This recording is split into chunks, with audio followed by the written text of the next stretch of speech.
Begin. Rohan Patel, comic book movie. Hi guys, how are you? Hello, how are you? How you doing?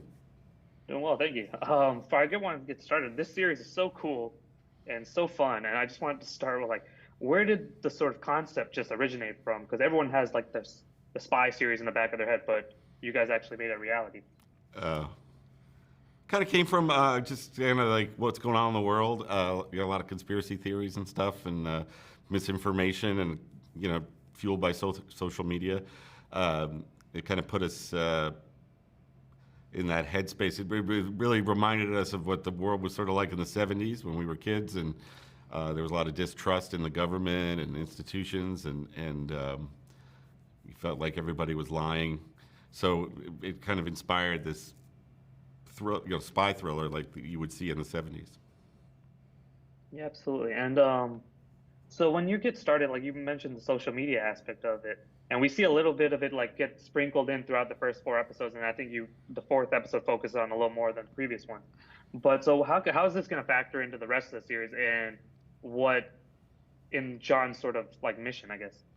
It increases in importance, and it becomes a big part of the story, because ultimately what we're talking about in this show is how exposed we are in our online world, and how it makes us vulnerable, and so increasingly that becomes part of the story. So as we go forward, yeah, and it really sort of highlights how powerful that tech can be in purveying disinformation.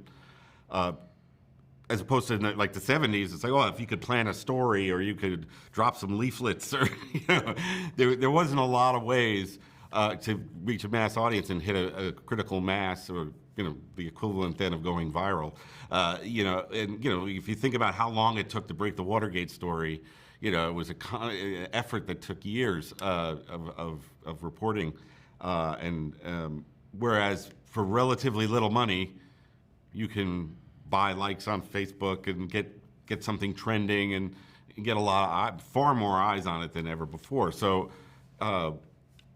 it factors in pretty heavily in the latter half in kind of controlling the narrative within the narrative. Yeah, absolutely. And then there's two things I wanted to ask you about, sort of simultaneous, because I think New York City and Kiefer Sutherland, they play obviously Kiefer's the star of the show, so he plays a huge role. But New York City also plays this huge, because a lot of this stuff is not necessarily possible if it's not set in New York. Yeah. So how important were it to once you getting Kiefer on board and then making sure that it was set in New York instead of like maybe LA or something?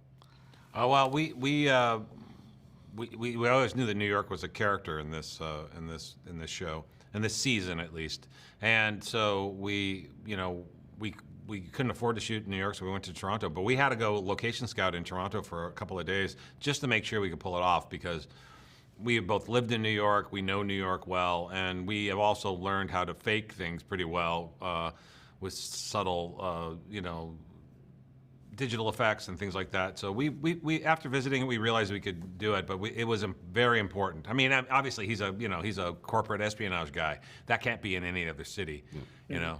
But if we could afford to shoot in New York, we would have. Yeah. Well, awesome. Thank you. This has been great. Thank you guys so much. I can't wait to see the rest of the season. All and right. I'm a huge fan of your work too. Crazy Stupid Love. I love that movie. So thank you guys so much. Oh, thank Thank you you so very much. much. Nice to meet you. Appreciate it. It was great to meet you guys.